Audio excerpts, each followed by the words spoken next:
Olá pessoal, bem-vindos ao curso de edição de vídeo digital do Espaço Livre Biguá. Já houve um curso anteriormente onde nós dois participamos, Exatamente. mas para quem está chegando agora, a gente gostaria de se apresentar. Eu me chamo Eduardo, vou dar continuidade ao processo, ao curso de audiovisual, agora com edição de vídeo digital.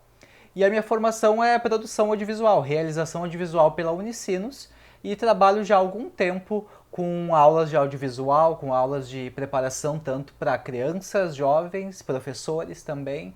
Então já temos uma caminhada com o processo de aulas e agora também com videoaulas. Para quem não me conhece, eu sou o Rafael. Eu também sou formado em realização audiovisual, onde eu conheci o professor Eduardo, inclusive. Tenho já um tempo tanto no mercado como alguns anos, já 4, 5 anos, também venho me dedicando a oficinas tanto para estudantes quanto para a comunidade civil de aulas de produção audiovisual, tanto pré, produção e pós. Com esse curso de edição de vídeo digital, é comum as pessoas estarem muito empolgadas. Bah, vou aprender a editar, fazer os vídeos. Sim, nós vamos aprender a editar, fazer os vídeos, cortar, abrir o programa, tudo bem. Mas é muito necessário primeiro, e o que vai ser feito nesta aula, Exato. é ser algo mais teórico. É importante lembrar também, pessoal, que assim como aconteceu no curso de pré-produção e de produção, na pós-produção assim, nós vamos dar os conceitos básicos ainda. É um curso de introdução à pós-produção, né? Veremos tanto a parte técnica como a parte teórica, mas é uma questão muito introdutória para quem está começando mesmo, né? A gente só pensa, tipo, quero fazer meu vídeo correndo, vou cortar. Tá, mas espera aí, tu vai cortar o quê? E tu vai cortar por quê? A gente busca entender aqui por que a gente corta um vídeo. Por que eu não lanço ele inteiro? O que acontece? O que me leva a fazer um corte? O que me leva a fazer uma mudança de enquadramento? De mudar de um enquadramento por outro através da montagem.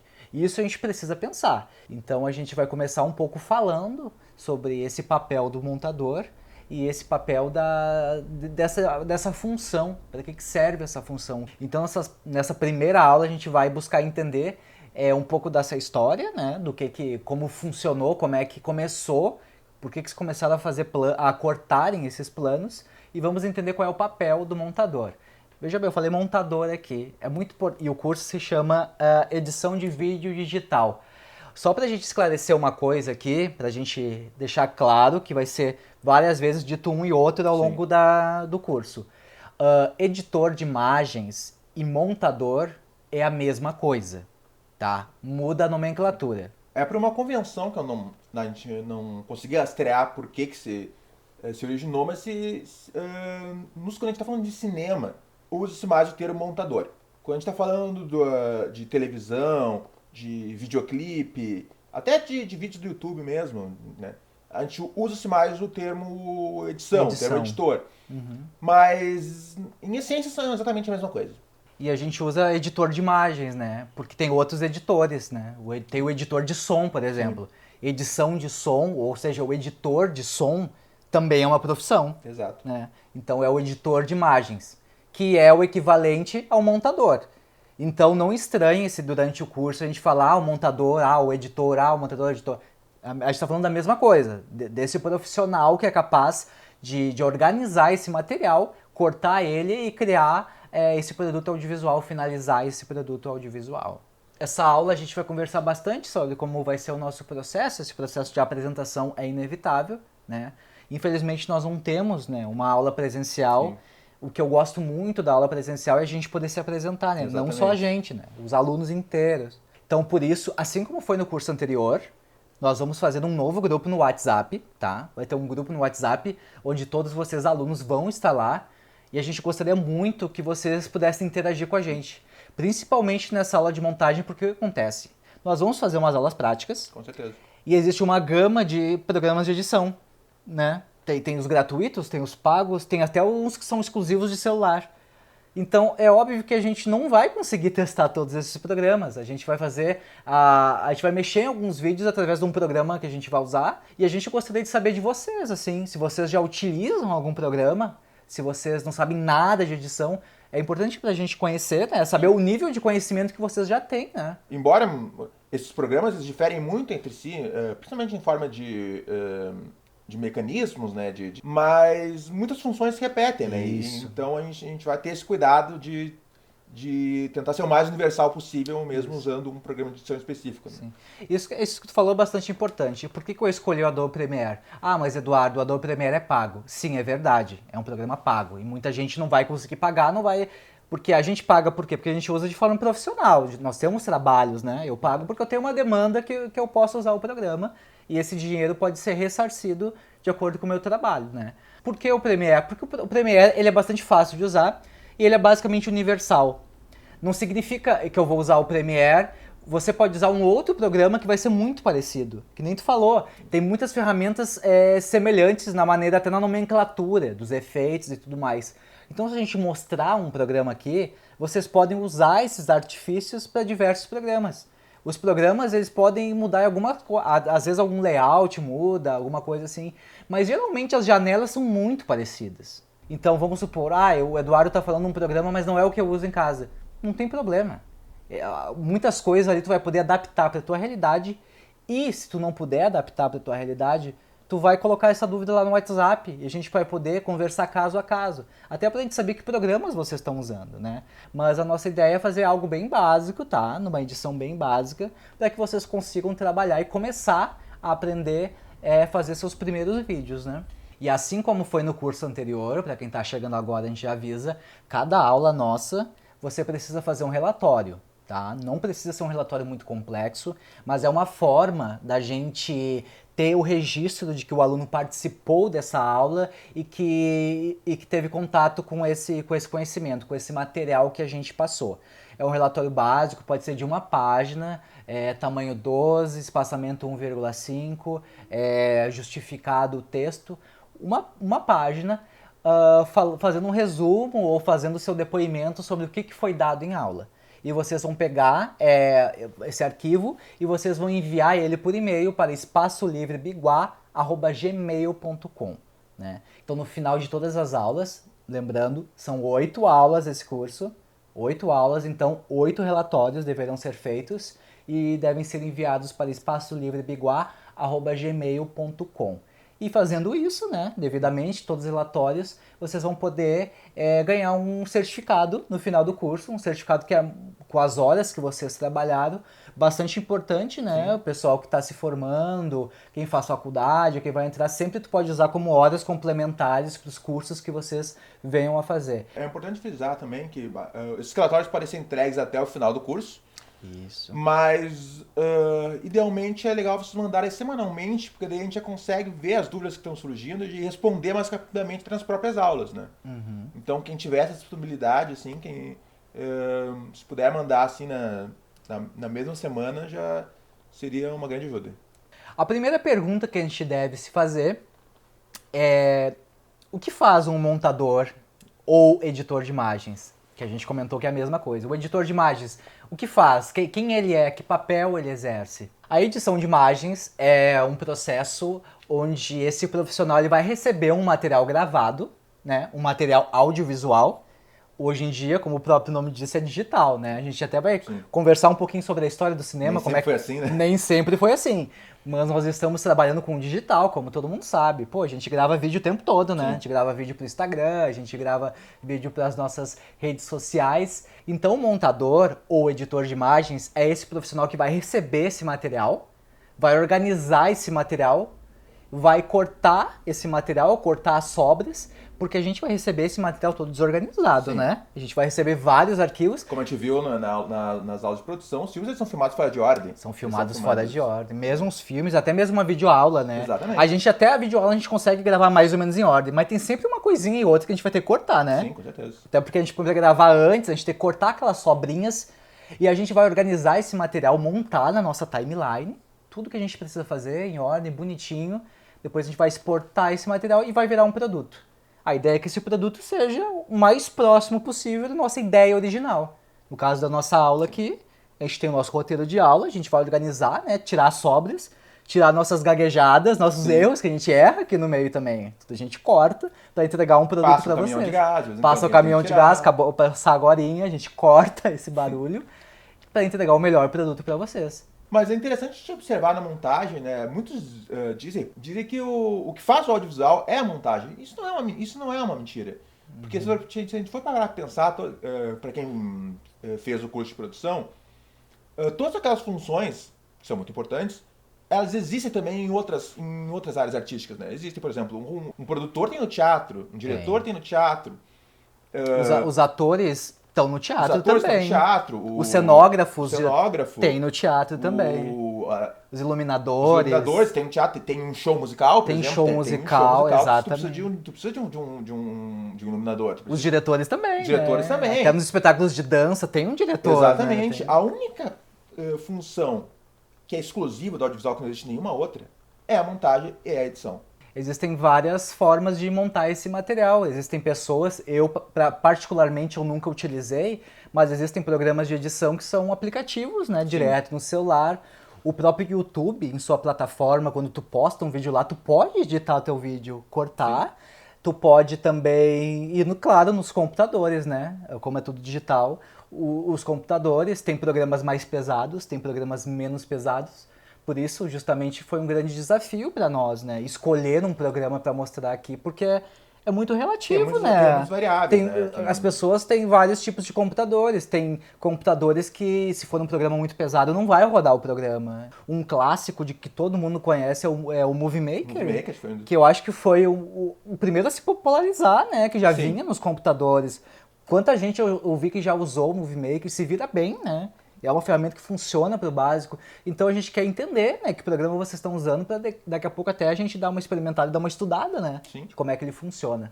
Hoje a gente é feliz e muitas vezes não sabe, né? Porque editar vídeo hoje a gente tem, como eu disse, tem no celular, tem no computador, tem... até o próprio YouTube oferece edição, mas nem sempre foi assim, né? Não. Lá no passado, quando o cinema começou, veja bem, que nem a gente comentou na aula de produção, e sempre eu gosto de reforçar, é que o cinema, veja bem, o cinema é a raiz do audiovisual. Tudo que existe hoje, que é o jornalismo que a gente vê na TV, a própria televisão, as imagens movimentam a publicidade, enfim, tudo que envolve o audiovisual veio a partir do cinema, né? O cinema, quando começa só com a imagem, não tinha nem som.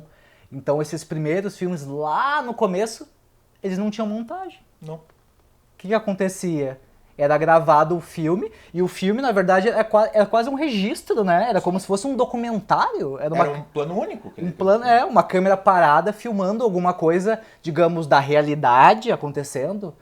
E era ali, e a pessoa exibia isso no cinema, as pessoas viam aquilo, não tinha exatamente uma história, então não tinha personagens montados, não era um filme, era um registro, uma câmera parada, não tinha montagem, não tinha como montar, não se sabia montar. Até muitos desses primeiros filmes vocês encontram facilmente no YouTube, né, que foram feitos pelos irmãos Lumière, que são registros básicos, tipo, tem o primeiro filme exibido publicamente, A Chegada do Trem na Estação.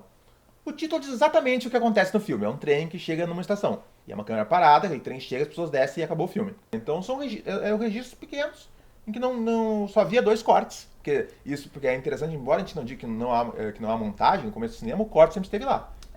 O corte. Que é o que é? É o corte quando tu liga a câmera e um corte quando tu desliga a câmera. Sim. Então, cara, no mínimo tu vai ter 2 cortes sempre. Tu falou do trem, vamos mostrar um trechinho aqui do trem, pessoal.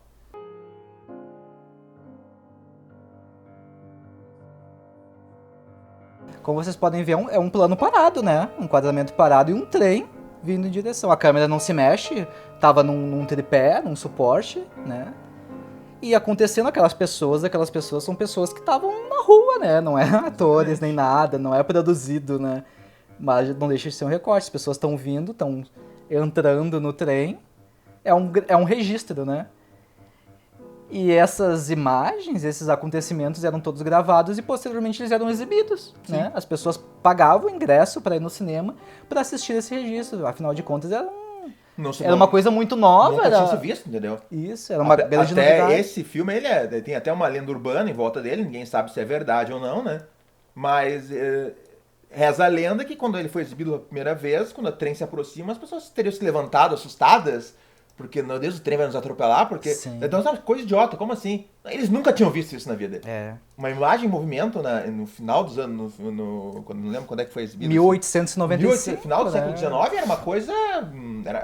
Era quase mágica. Sim, é como se fosse, como se fosse uma caixa mágica. Exatamente, mesmo, né? né? Não se tinha essa noção de que eles achavam de fato que um trem, né, poderia sair dali e ir pra cima deles, e não é nada disso, para te ver como era tudo muito novo na época, não se sabia ter o controle dessas ferramentas, a linguagem não existia. O público não sabia como receber. Nós, como público, nós também temos nosso repertório audiovisual na cabeça, nosso repertório de montagem, né? Mesmo que nós não nos demos conta que nós temos isso.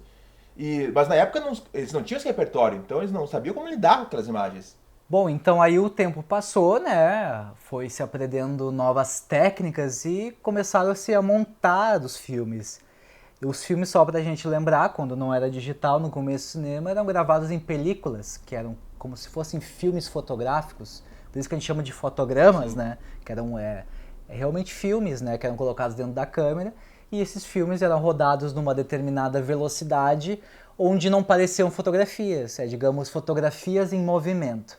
Então, a partir daí, começaram a se montar esses filmes. Se recortava mesmo, cortava os filmes. Daí que vem, inclusive, daí se origina a palavra do corte, né? A palavra corte era um corte físico, né? Essas fitas que é dos filmes eram cortados e emendados com outros filmes, e assim se fazia a montagem. E se montavam em moviolas, né? Moviolas eram aparelhos Gigantescos, grandes, assim, né? Parecia, tipo...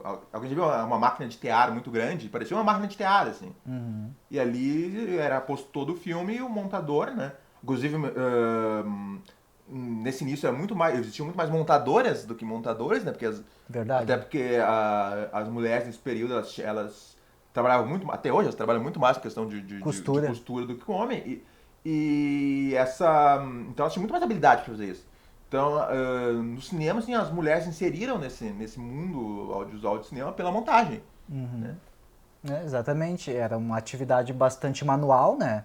E as mulheres tinham mais essa habilidade porque era cortado mesmo, e o negativo é algo relativamente sensível, tem que ter um corte preciso ali com a tesoura, e as mulheres tinham essa precisão melhor de fazer essa questão do detalhe. Então era feito assim, dessa forma bastante artesanal a montagem, né? Então isso que a gente acabou de falar foi na questão técnica, né? Mas na questão de linguagem, né, do sentido dessas montagens, do porquê que se cortar, porquê emendar, tem uma questão que foi bastante explorada logo depois, por volta de 1903. Veja bem, o cinema surge em 1895, 1903 por aí. É apresentada uma nova forma de contar um filme, que chamou bastante atenção, que hoje é conhecido como montagem paralela. O que seria uma montagem paralela? É quando dois eventos, duas sequências, duas cenas, são montadas de forma paralela. Vamos dar um exemplo contemporâneo aqui. Um filme bastante conhecido pelas pessoas, Velozes e Furiosos. Sim. Um filme de corrida. O que acontece em Velozes e Furiosos?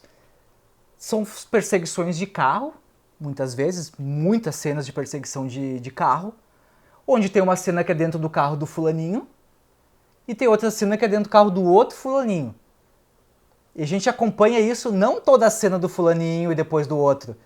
A gente acompanha isso intercalado, um pouco de um pouco de outro, um pouco dos dois, e paralelo a isso ainda, pode ter uma cena em um outro lugar. Pode ter uma outra equipe assaltando um banco, por exemplo. Ou seja, tem três coisas acontecendo ao mesmo tempo. É isso aqui, mais um assalto no banco. E a gente vê tudo isso intercalado. E a gente não se confunde.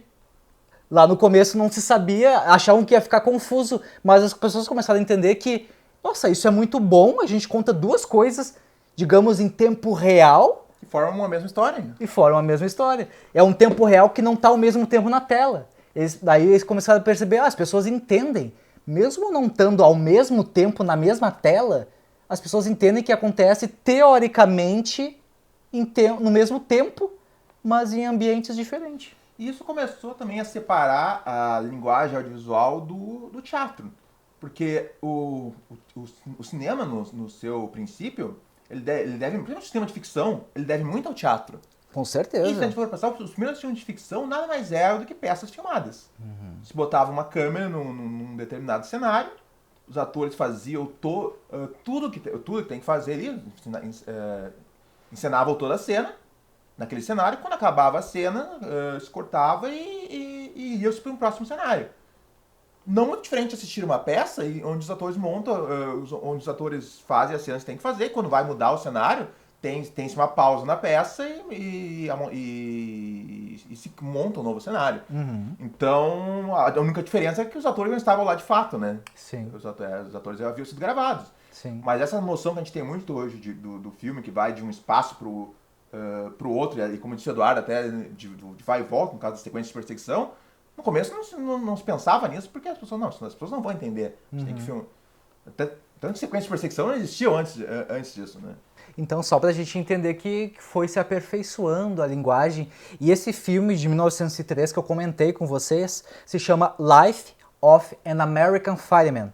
Foi de 1903, do diretor Edwin Porter. Foi aí que começou essa ideia, né, dessa montagem paralela. A gente vai mostrar um trechinho, então, do Life of an American Fireman. Isso é um filme sobre o dia a dia dos bombeiros, né, Eduardo? E a gente vê ali, tem essa cena em que os bombeiros estão a caminho de apagar o incêndio. Estão ali pegando a mangueira, e nessa cena a gente vê o incêndio acontecendo em si. Em um outro ambiente, outro momento, né? só que isso está acontecendo ao mesmo tempo. Isso. Então a gente tem essa situação que acho que é o uso mais clássico da montagem paralela, que cria-se até uma certa tensão, né? Porque a gente tem aí a personagem aí presa no incêndio e a gente sabe que os bombeiros estão vindo. Sim. Os bombeiros vão chegar a tempo, os bombeiros eles vão conseguir chegar a tempo de salvar ela, a gente não sabe. Então, se não houvesse essa montagem, fosse só ela ali esperando até os bombeiros chegarem, a gente não ia saber que os bombeiros estavam a caminho. Exatamente. A cena seria totalmente diferente. Cria o suspense, né? Essa nossa sensação de angústia. Será que ele vai chegar a tempo antes que tudo pegue fogo? Será que ele vai conseguir salvar essa pessoa? Tu entender que tem essa expectativa, né? A gente se coloca no lugar. Uma coisa que é hoje para nós tão comum, né? Ver nos filmes isso, nos filmes de terror, de suspense. Vamos supor, tem um assassino na casa de alguém e a polícia tá indo. Mas será que a polícia vai chegar a tempo? Tu começa a ver as duas cenas. Nas novelas, muito comum também, né? Tem o amante está na cama a amante está na cama com o marido e a mulher tá chegando. Ela vai pegar os dois na cama. Tem novela, isso é clássico. Isso é a ideia de sequência, né? Uma sequência dramática. Que não existia antes. Isso, sequências dramáticas, exatamente. Então, né? O tempo foi passando, né? O cinema que alguns achavam que não ia durar para sempre, que seria uma coisa passageira, né? Inclusive os próprios criadores, os próprios Lumière diziam que não, o cinema é uma coisa de momento, um truque de momento, que as pessoas vão cansar disso em 5 ou 10 anos. Que nem aquelas novidades, às vezes, que tem de tecnologia, é uma nova onda. O Blu-ray, eu acho que foi um pouco assim, né?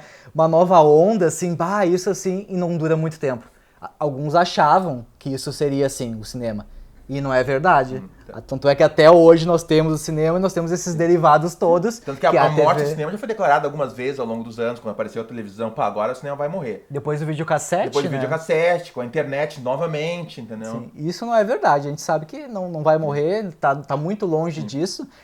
Tanto é que não morreu naquela época, né? Que por volta ali de 1915, mais ou menos, a gente tem um grande salto na história do cinema.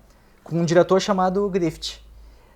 Por volta de 1915, ele faz um filme chamado Nascimento de uma Nação. Claro, ele utilizou todas as ferramentas que ele já conhecia, né? A montagem paralela do colega dele, Porter. Ele foi aperfeiçoando cada vez mais. E por que foi tão diferente o que o Griffith fez em O Nascimento de uma Nação? É que ele consegue, de uma forma mais, digamos, madura, dominar essa linguagem do cinema. Ele utiliza a narrativa, os cortes principalmente, por isso que a gente traz ele aqui, de uma maneira que ele consegue prender o espectador. Ele usa todas essas ferramentas de uma maneira muito pertinente, de uma maneira muito concisa. Ele explora alguns enquadramentos, apesar de já terem sido feitos por outros diretores, ele consegue usar de uma forma mais coerente. Um exemplo é o close, que o close a gente sabe, aquele enquadramento mais fechado do rosto, ele consegue usar esse enquadramento na hora da montagem no momento exato da tensão, porque a gente comentou, quanto mais fechado o enquadramento, a gente tem a sensação que que mais forte é a cena, né? Mais intensa. A gente até, alguns dos relatórios dos nossos alunos citaram esse exemplo, e é verdade. Olhando para o exemplo anterior, embora a gente tivesse a montagem paralela de duas cenas diferentes acontecendo ao mesmo tempo, ainda se tinha essa ideia de teatro filmado, mas é como se assistisse dois ao mesmo tempo. Sim. Ou seja, tu botava uma câmera ali, a câmera estática, num plano geral, e tu via o que a ação acontecendo ali. Acontecendo, e era isso. A câmera não interferia muito. Assim. Isso.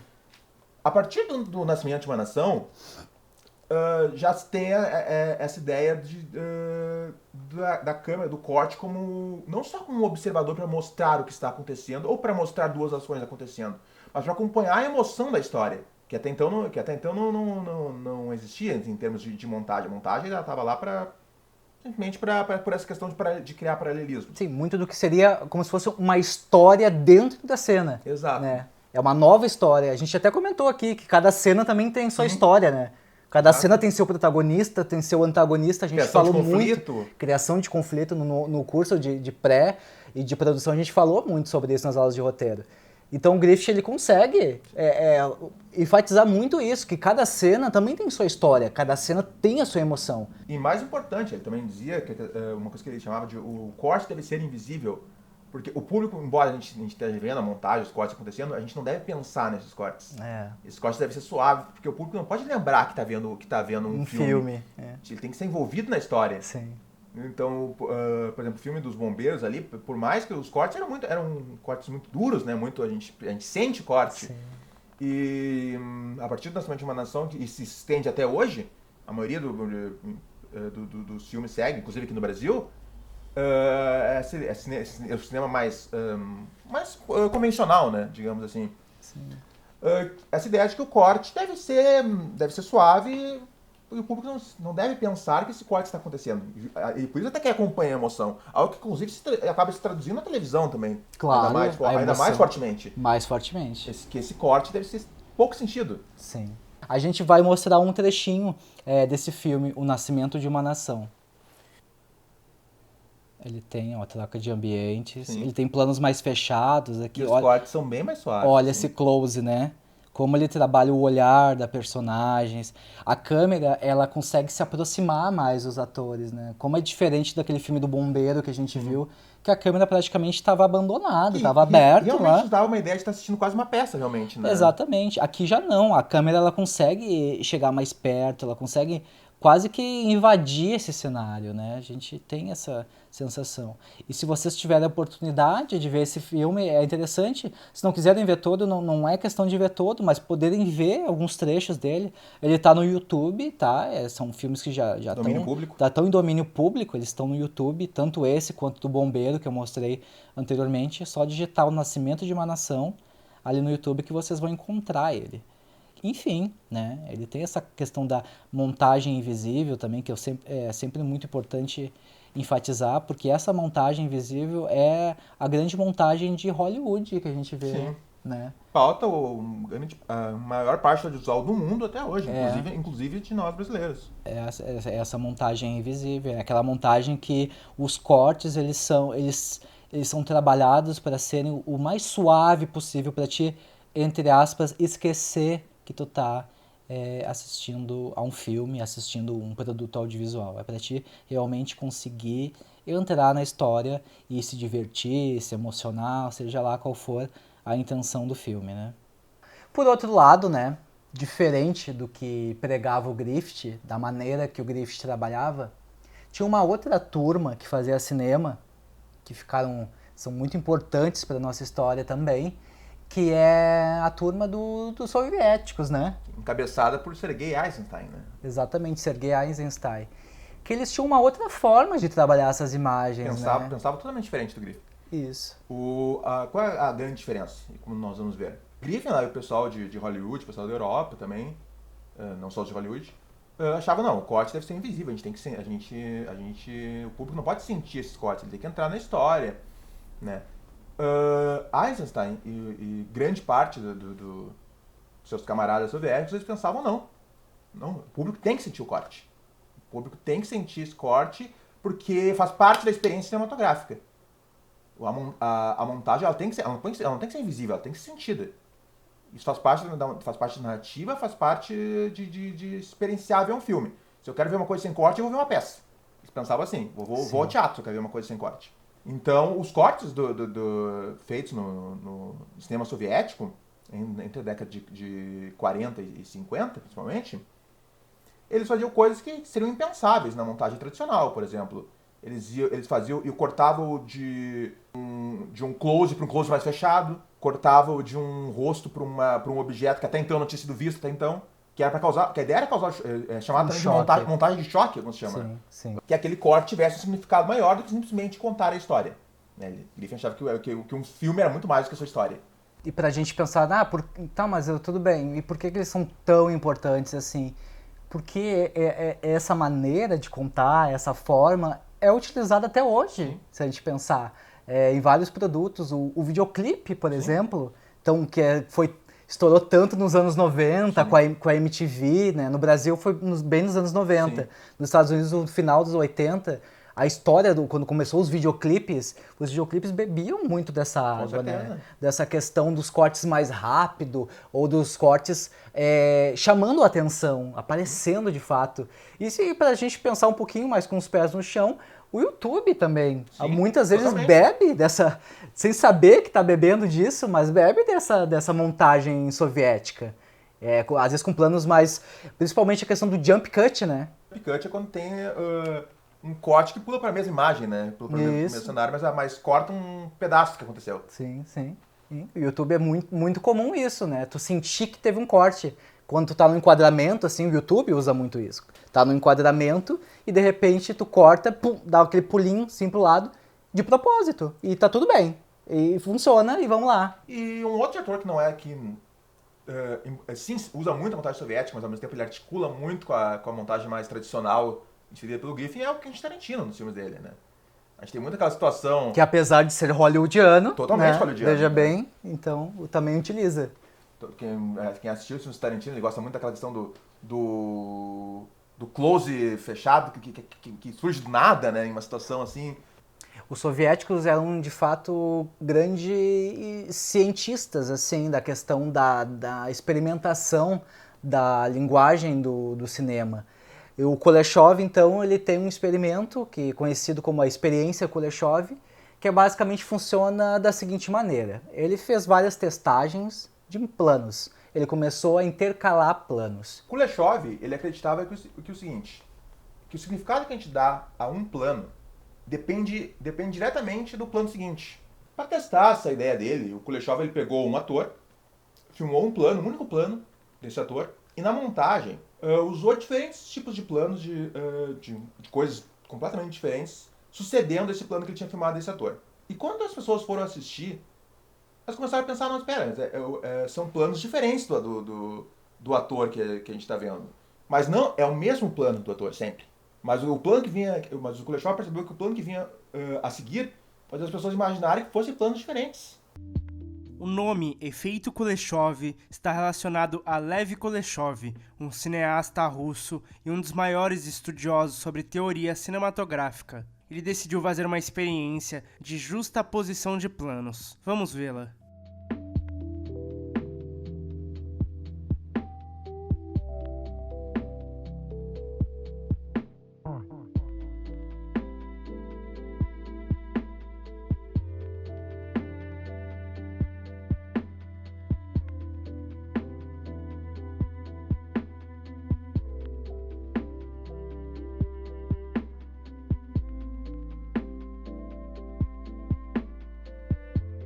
O experimento consiste em colocar um ator com a mesma expressão facial e então fazer um corte para um segundo plano. Mas o que Kuleshov descobriu com esse experimento? Para ficar mais claro, irei recriar o mesmo experimento com o filme Shame. Vamos olhar o plano e a feição do rosto do Michael Fassbender. Não podemos saber o que ele está sentindo, somente se pudéssemos ver o que ele está olhando. E se no próximo corte isso aparecesse? Uma comida deliciosa. Então, segundos depois, voltamos para o Fassbender. O que ele está sentindo? Fome, vontade de comer, desejo. Sabemos disso através do corte. Em nenhum momento a expressão do ator mudou. Continua a mesma, assim como do primeiro experimento. devido aos cortes e às imagens seguintes, pensamos que as atuações mudaram e que os personagens estão demonstrando sentimentos diferentes. Mas não, o Fassbender estava apenas observando uma linda mulher, e no primeiro experimento ele está apenas olhando o nada, mas pelas imagens seguintes acreditamos que ele sente fome,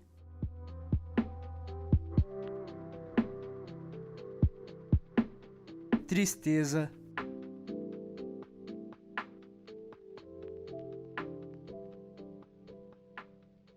e desejo.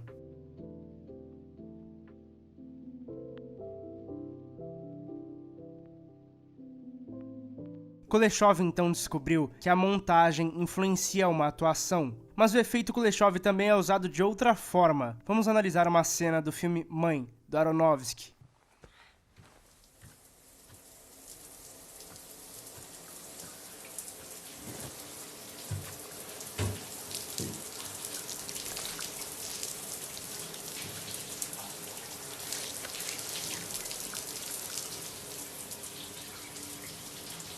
Vamos para o começo da cena novamente. No primeiro plano, vemos a mãe, interpretada pela Jennifer Lawrence, tomando um banho. Ela olha para baixo e acontece um corte. E a mãe começa a acariciar sua barriga. Mas em que momento você identifica que a barriga é da Jennifer Lawrence? Pois nesse plano, não vemos o rosto da personagem. Você identifica que é a mesma pessoa pela montagem e pelo efeito Kuleshov. Mesmo sem você pensar a respeito disso, seu cérebro faz uma associação do primeiro plano com o segundo. Então podemos dizer que A mais B é igual a C. A mãe tomando banho seria o plano A, o plano B seria a barriga e o C seria o resultado da sua mente, te informando que aquela barriga pertence à mulher que está se banhando.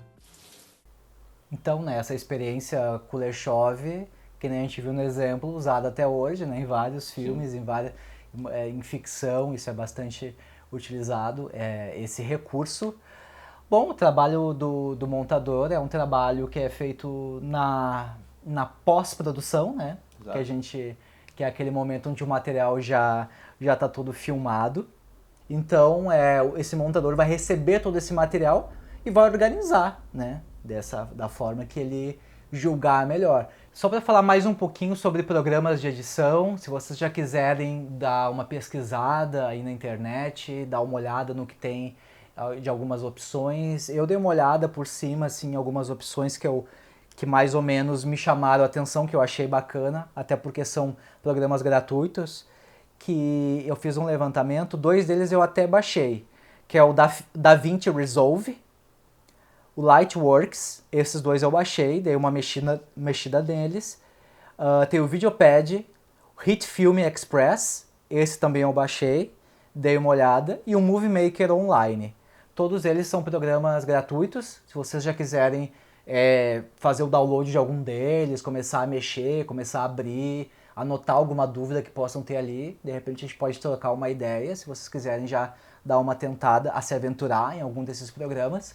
Ou se vocês já usam algum programa, comenta com a gente, pode comentar lá no grupo do Whats, para a gente começar a entender, né, como é que está essa dinâmica, com o que vocês estão trabalhando. E eu gostaria também de deixar uma dica bem bacana, é um filme chamado The Cutting Edge. É um documentário, ele está no YouTube, tem legendado lá no YouTube.